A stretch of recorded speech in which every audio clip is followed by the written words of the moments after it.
గుంటూరు జిల్లా లోపోడిలో కలకలం రేపిన suicide selfie video కేసును నూజివీడు పోలీసులు ఛేదించారు. గ్రామంలో నాటుసారా విక్రయిస్తున్న వ్యక్తిని కుటుంబంతో సహా కుల పెద్దలు వెలివేశారు. దీంతో మనస్తాపం చెందిన ఆ వ్యక్తి తన కుటుంబంతో కలిసి ఆత్మహత్యాయత్నానికి పాల్పడుతున్నట్లు సెల్ఫీ వీడియో తీసుకుని సోషల్ మీడియాలో షేర్ చేసి అదృశ్యమయ్యారు.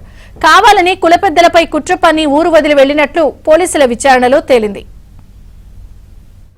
నేను సారా తీసానని పోలీసులు అరెస్ట్ చేశారు. జైలుకి వెళ్ళి వచ్చేసాను, అయిపోయింది. మా ఊరు వాళ్ళు కట్టుబాటు ప్రకారం డబ్బులు కట్టాలి, కట్టందే కుదరదు అని తగ్గు పెట్టారండి. ఒక రోజు నేను కట్టలేను అని ప్రాధాయపడ్డానండి, అయినా ఏం లేదండి. మళ్ళీ రెండో రోజు కూడా మళ్ళీ తగ్గు పెట్టారండి, అయినా వాళ్ళు కనికరించలేదని డబ్బులు కట్టలేను వదిలేసేయండి అని బతిమలాడానండి. ఏం లేదు, సరే మీరు మూడో రోజు తగ్గు పెట్టినప్పుడు మీరు ఏం చేసుకున్నా ఏం చేసినా సరే మమ్మల్ని మీరు ఏం చేయలేరు అని కొద్దిగా బాగా బెదిరించారండి.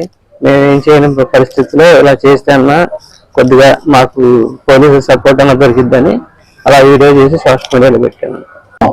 లోపూడి గ్రామంలో బొట్ల కనకారావు వారి యొక్క ఫ్యామిలీ విషయం అయ్యి కుల బహిష్కరణ జరిగిందని, దాని మీద అతను ఒక సెల్ఫీ తీసుకొని నేను కుటుంబంతో ఆత్మహత్య చేసుకుంటానని చెప్పి అతను చెప్పి అంతర్ధానం అయిపోవడం చాలా సెన్సేషనల్కి గురి చేసింది ఈ ప్రాంతంలో.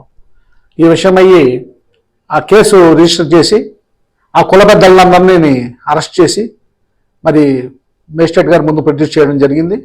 అలాగే ఈ అంతర్ధానం అయిపోయిన ఈ యొక్క కుటుంబాన్ని ట్రేస్ చేయడం కూడా పోలీసు వారి యొక్క బాధ్యత కాబట్టి దీనికి ఆరు గ్రూప్స్ ఆఫ్ ఆఫీసర్స్ని అలాగే నన్ను పంపించి అప్పటి నుంచి కూడా మేము వీరి యొక్క జాడుల గురించి అన్వేషిస్తున్నాము. విజయవాడలో మళ్ళీ పట్టుబడ్డారు వీళ్ళు.